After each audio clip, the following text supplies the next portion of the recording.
그 디베이트에 오신 것을 환영합니다. 자, 오늘 저희가 다룰 기업은 요즘 시장에서 정말 뜨겁죠. 바로 라이다, 이 라이다 기술 전문 기업 SOS랩입니다. 네, 최근에 주가가 정말 무섭게 올랐는데 그래서 오늘 우리가 풀어야 할 핵심 질문은 아주 명확해요. 이 SOS랩의 주가 급등, 과연 이 회사의 미래 성장성을 정당하게 반영한 거냐? 아니면 뭐랄까, 이 재무적인 리스크는 다 무시하고 그냥 단기 과열로 봐야 하냐? 바로 이겁니다. 저는 당연히 전자라고 봅니다. 최근의 주가 상승은요, 이 회사의 독보적인 기술력, 그리고 자율주행이나 로봇 같은 핵심 성장 산업에서의 미래 가치를 시장이 드디어 알아보기 시작했다는 아주 긍정적인 신호라고 생각해요. 글쎄요, 저는 좀 생각이 다릅니다. 매출이 느는 건 좋은데 높은 밸류에이션하고 계속되는 영업 적자를 보면요, 현재의 상승이 어떤 탄탄한 펀더멘털보다는 그냥 막연한 기대감, 투기적인 성격이 더 강한 게 아닌가 하는 의심을 지울 수가 없네요. 좋습니다. 그럼 제 입장을 먼저 자세히 한번 설명해 볼게요. 이 SOS랩의 가장 큰 무기, 핵심 경쟁력은 바로 고정형 라이다 기술이거든요. 솔리드 스테이트라고 하죠. 네, 그게 기존 회전형 방식하고는 완전히 다른 거죠. 맞습니다. 기존 라이다는 보통 자동차 위에 달린 게 막 빙글빙글 돌면서 주변을 스캔하는 그런 기계식 회전형이었어요. 당연히 모터가 계속 도니까 내구성에도 한계가 있고 크기도 크고 무엇보다 가격이 비쌌죠. 자율주행차 상용화의 가장 큰 걸림돌 중 하나였잖아요. 그렇죠. 그런데 SOS랩의 기술은 기계적으로 움직이는 부품이 아예 없어요. 반도체 기술을 이용해서 수많은 레이저를 동시에 쏘는 방식이니까 내구성은 훨씬 좋아지고 크기는 손바닥만하게 작아지고 대량 생산하면 가격도 획기적으로 낮출 수 있는 그런 잠재력을 가진 겁니다. 이게 바로 자율주행차의 눈을 대중화시킬 핵심 기술이라는 거죠. 그리고 이 기술이 단순히 자동차에만 머무르지도 않아요. 사업 포트폴리오를 보면 정말 미래지향적이거든요. 공장 자동화 로봇의 눈, 스마트 시티 구축을 위한 인프라, 그리고 글로벌 완성차 업체랑 협력해서 차량용 ADAS, 그러니까 첨단 운전자 보조 시스템 시장까지 성장성이 높은 분야는 다 들어가고 있어요. 성장 동력이 될 만한 분야들을 두루 공략하고 있다는 말씀이시군요. 그렇죠. 이게 그냥 계획만 있는 게 아니라 최근에 구체적인 성과들이 계속 나오고 있다는 게 중요해요. 내후년에 열릴 CES 2026에서 차세대 제품을 공개하기로 확정했고요. 글로벌 로봇 기업과는 이미 공급 계약도 맺었고 정부 국책과제 주관기관으로도 선정됐어요. 이건 단순한 기대감이 아니라 실체가 있는 성과들이죠. 작년 매출이 전년 대비 20% 넘게 증가한 것도 시장 수요가 실제로 늘고 있다는 명백한 증거고요. 무엇보다 제가 주목하는 건 12월 24일에 주가가 15%나 급등했는데 이걸 이끈 주체가 바로 기관과 외국인이었다는 점이에요. 이건 단기 차익을 노리는 개인이 아니라 장기적인 가치를 분석하는 이른바 스마트머니가 들어오고 있다는 신호로 봐야 합니다. 흥미로운 분석이네요. 하지만 저는 그 화려한 미래 이면에 있는 현재의 재무 상태에 좀 주목하고 싶습니다. 기술의 잠재력? 저도 충분히 인정합니다. 하지만 냉정하게 재무제표를 딱 들여다보면 경고등이 여러 개 켜져 있거든요. 작년 영업이익이 마이너스 128억 원, 당기순이익은 마이너스 119억 원이에요. 그러니까 여전히 대규모 적자 상태를 벗어나지 못하고 있다는 거죠. 그건 성장을 위한 투자가 필요한 시기니까요. 투자라는 건 맞지만 진짜 문제는 밸류에이션 부담이에요. 이 회사가 얼마나 고평가됐는지 알 수 있는 지표가 PBR, 주가 순자산 비율인데요. 동종업계 평균이 한 2.3배 정도인데 SOS랩은 무려 9.36배에 달해요. 장부상 가치보다 9배 이상 비싸게 거래되고 있다는 뜻이죠. 이건 미래의 성공을 앞으로 작은 실수 하나도 없을 거라는 가정 하에 완벽하게 현재 가치로 당겨온 가격이라는 겁니다. 게다가 ROE, 자기자본 이익률은 마이너스 46.12%. 이건 주주의 돈으로 이익을 내기는커녕 오히려 가치를 훼손하고 있다는 의미예요. 이익이 없으니 PER 같은 건 아예 계산조차 안 되고요. 부채 비율도 약 166%로 결코 낮지 않아요. 마지막으로 주가가 급등한 날 거래량이 전날보다 1600% 넘게 폭증하면서 아주 긴 양봉, 소위 장대 양봉을 만들었는데요. 이건 이성적인 가치 평가보다는 해시태그 자율주행, 해시태그 로봇, 해시태그 CS 같은 시장의 인기 테마에 편승한 투기적 수요가 한꺼번에 몰렸을 가능성을 아주 강하게 보여주는 신호라고 봅니다. 바로 그 지점이 오늘 논의의 핵심인 것 같아요. 매출은 분명히 성장하는데 수익성은 아직 마이너스인 이 간극을 어떻게 해석할 거냐? 저는 20%가 넘는 매출 성장세 그 자체에 집중해야 한다고 봅니다. 지금 당장 이익을 못 내는 건 미래에 더 큰 수확을 위해 씨앗을 뿌리는 단계이기 때문이죠. 이건 뭐 연구개발과 설비 투자에 막대한 비용이 들어가는 기술 기업의 초기 단계에서는 아주 전형적인 패턴이거든요. 글쎄요, 저는 그 주장에 동의하기가 좀 어렵네요. 물론 성장 기업의 특성은 이해하지만 이건 규모의 문제라고 봐요. 작년 매출액이 약 49억 원인데 영업 손실이 128억 원입니다. 벌어들인 돈의 2배가 넘는 돈을 여전히 사업에서 잃고 있다는 의미잖아요. 이걸 단순히 성장통이라고만 하기에는 출혈이 너무 큰 것 아닌가요? 흥미로운 지적이긴 한데 저는 좀 다르게 보고 싶습니다. 그 숫자에서 더 중요한 건 적자 규모가 아니라 적자 개선 속도예요. 그 128억이라는 영업 손실이 사실 전년도 손실에 비하면 54%나 개선된 수치입니다. 단순히 돈을 쓰고만 있는 게 아니라 매출을 20% 늘리면서 동시에 손실폭은 절반 이상 줄였다는 거죠. 이건 외형 성장과 경영 효율화가 동시에 이루어지고 있다는 아주 강력하고 긍정적인 신호예요.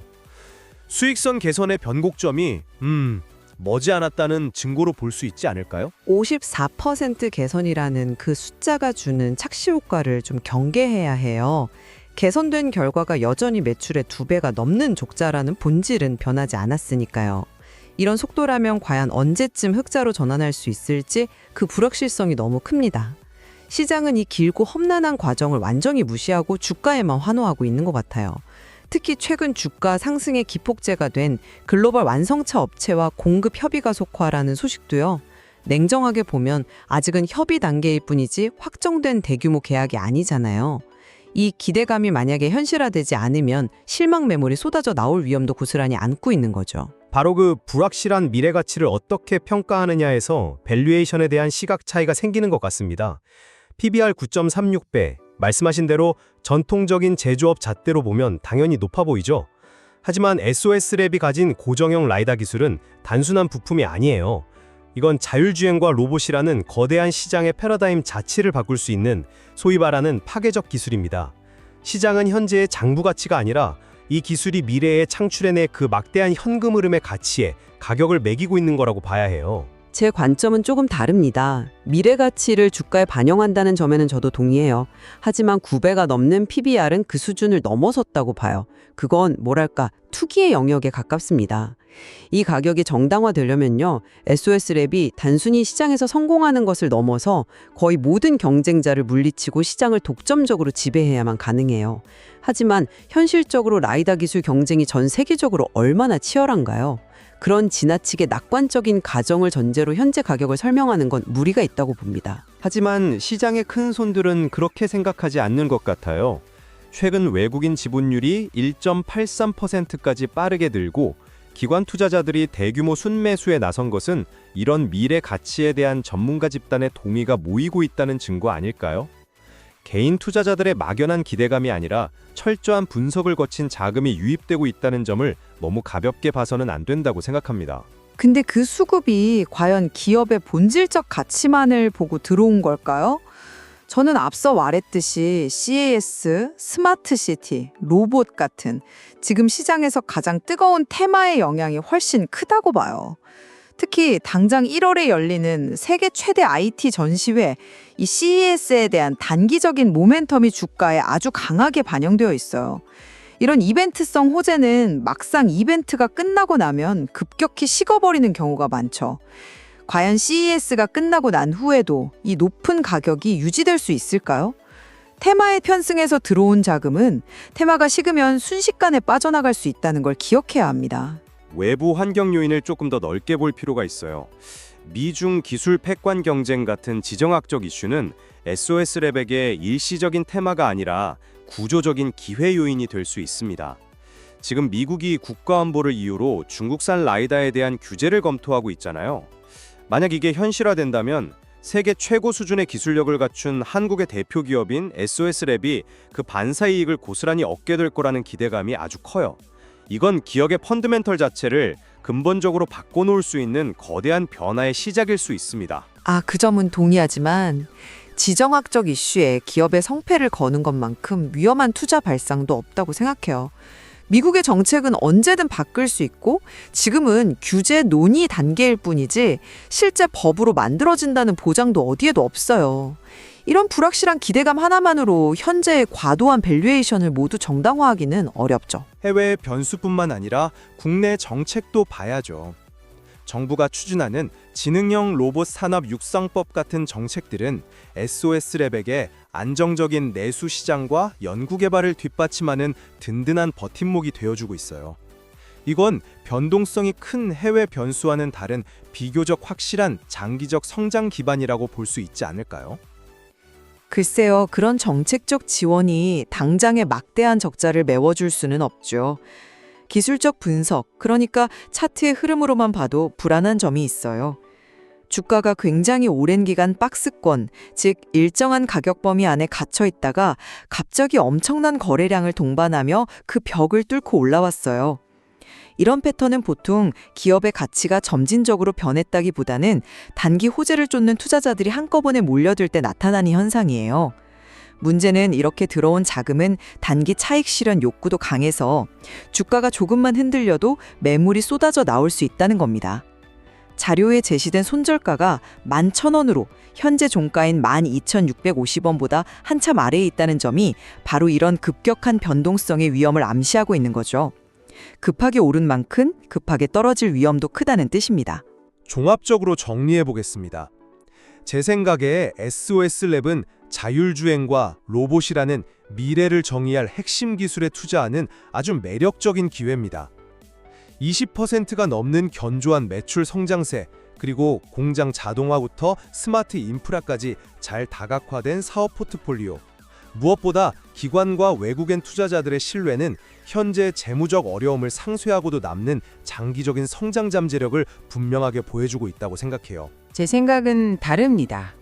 SOS랩을 둘러싼 미래에 대한 이야기는 매우 흥미롭지만 그 이면의 냉정한 재무 현실과 과도한 밸류에이션은 신중한 투자자에게는 상당히 불리한 위험 보상 구조를 제시하고 있어요. 흑자 전환까지의 명확한 경로가 보이기 전까지는 현재 주가가 시장의 뜨거운 열기에 기댄 투기적 영역에 있다는 점을 계속 경계해야 한다고 봅니다. 결국 오늘의 논점은 미래의 무한한 가능성과 현재의 재무적 현실 사이에서 우리가 어디에 더 무게를 둘 것인가로 귀결되는군요. SOS랩은 과연 시장의 기대를 충족시키면서 미래의 기술 거인으로 성장할까요? 아니면 현재의 평가는 너무 먼 미래를 너무 성급하게 앞당겨 온 것일까요? 네. 오늘 우리가 살펴본 자료는 양쪽 모두에 대한 설득력 있는 근거를 제시하고 있어요. 최종 결과는 결국 앞으로 회사가 보여줄 실행력에 달려 있겠죠. 기술을 실제로 얼마나 빨리 상용화하고 또 치열한 경쟁 속에서 시장을 얼마나 장악해 나갈 수 있는지에 따라 오늘의 논쟁에 대한 답이 나올 겁니다.